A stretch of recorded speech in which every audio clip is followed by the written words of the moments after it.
જય શ્રી કૃષ્ણ મિત્રો, કેમ છો? મજામાં ને? આજે આપણે એકદમ યુનિક રેસીપી લઈને આવ્યા છીએ. એકદમ સરસ અને એકદમ ઓછા તેલમાં અને આપણે ઘરમાં રહેલા મસાલામાંથી મસ્ત મજાનું આપણે ખજૂરનું અથાણું બનાવીશું. આ અથાણું તમે એકવાર બનાવશો તો ઘરના બધાનું ફેવરેટ થઈ જશે. તેટલું મસ્ત આપણે અથાણું બને છે.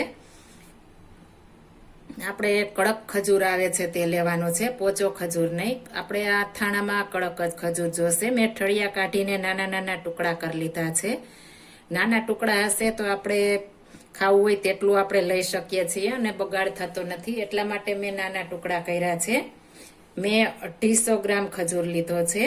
એકદમ સરસ પેલા પાણીમાં ધોઈને સૂકવીને એકદમ સરસ સૂકવી દીધો હતો, એટલે ઉપરથી ઘણો કચરો હોય છે. તો આપણે એ રીતના કરીશું તો એક દિવસ માટે મેં સૂકવી દીધો હતો ધોઈને ખજૂર. એટલો મસ્ત આપણે ધોઈ નાખ્યો છે, એટલે ઉપરથી બધો ડસ્ટ નીકળી ગયો છે. ને ધાણાના કુરિયા લીધા છે. વરિયાળી મેં ખાંડીને લીધી છે. તમારે જો આખી નાખવી હોય તો નાખી શકો છો, પણ મેં ખાંડીને નાખી છે એટલે બધું સરસ મિક્સ થઈ જાય. મરી પાવડર આપણે અડધી ચમચી અને અડધી ચમચી હિંગ અને એક આખા લીંબુનો રસ. આપણે આમાં લીંબુ મેન છે, લીંબુ જોશે.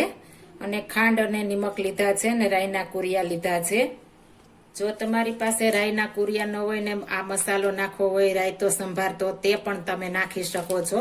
તો તમારે આ કોઈ મસાલા નથી લેવાના, તો આપણે ખાલી આ મસાલો જ લેવાનો છે.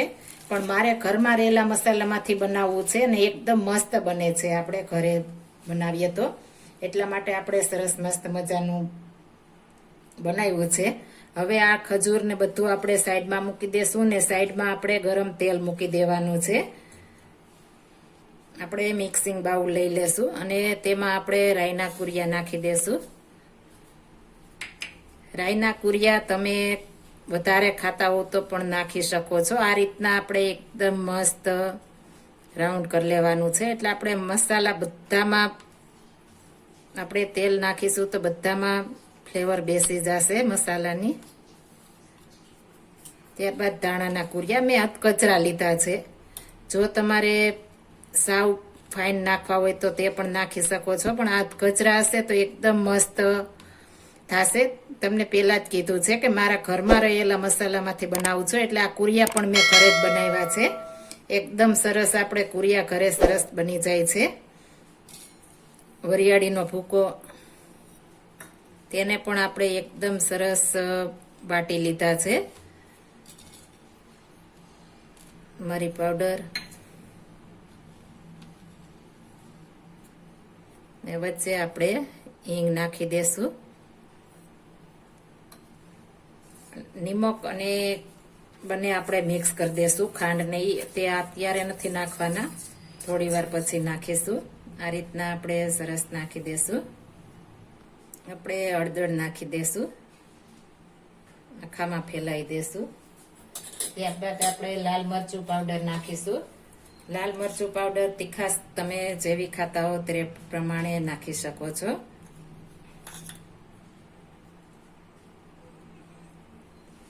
આપણે 2 ચમચી નાખ્યું છે.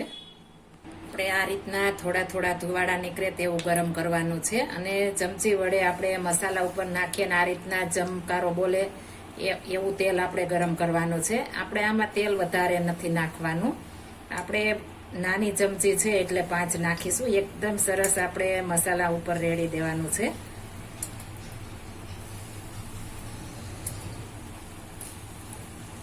હવે તેને આપણે થોડી વાર માટે ઢાંકીને રહેવા દઈશું, એટલે બધા મસાલાની સુગંધ બેસી જાય. આપણે 2 મિનિટ ઢાંકીને રહેવા દીધું છે. હવે બધા મસાલા મિક્સ કરી લેશું. આપણે એકદમ ઓછા તેલમાં બનાવી શકાય છે.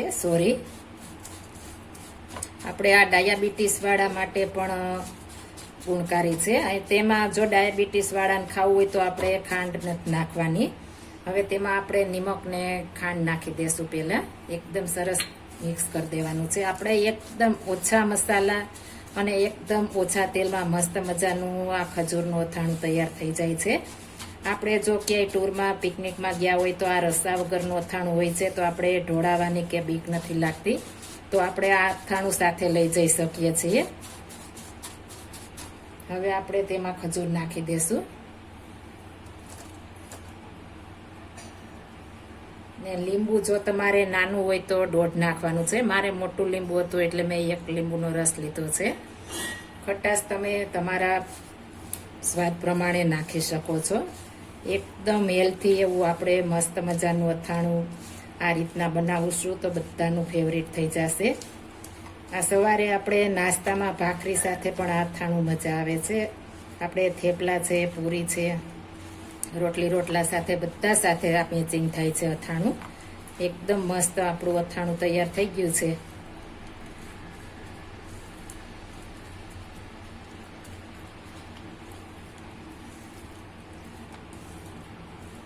આને તમે 6 મહિના સુધી ફ્રીજમાં સ્ટોર કરી શકો છો. આપણે ફ્રીજમાં રાખી દેવાનું છે. આપણે આમાં ઓછું તેલ હોય છે એટલા માટે, અને આપણે લીંબુ જે નાખ્યું છે તે શોષી લેશે સરસ. હવે આને આપણે ઠંડુ થવા દેશું. ત્યારબાદ આપણે કાચની એરપેક આવે છે જાર, તેમાં ભરી લેશું. આની અંદર તમે હવે કેરી પણ આવવા માંડી છે. જો કેરી નાખવી હોય તો કેરી પણ નાખી શકો છો, ને તીખું ખાતા હો તો લાલ મરચું અથવા લીલું મરચું પણ આ અથાણામાં નાખી શકો છો. તે પણ આમાં બહુ મસ્ત લાગે છે. હવે આપણે મસ્ત ઠંડુ થઈ ગયું છે. હવે આપણે કાચની જારમાં ભરી લેશું. આપણે કાચની જાર લઈ લીધી છે, તેમાં આપણે રાખી દેશું.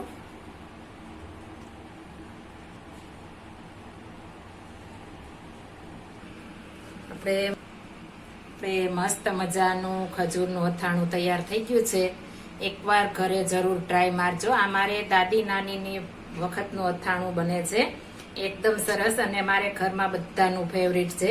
આ અથાણું એકવાર બનાવશો તો તમારા ઘરમાં પણ બધાનું ફેવરિટ થઈ જશે. તેટલું મસ્ત બને છે. જરૂર એકવાર ટ્રાય મારજો. જો આ મારી રેસીપી પસંદ આવી હોય તો મારી ચેનલ લાઈક, શેર અને સબસ્ક્રાઇબ કરી દેજો. ફરી મળીશું નવી રેસીપી લઈને. જય Shri Krishna. Thank you for watching guys.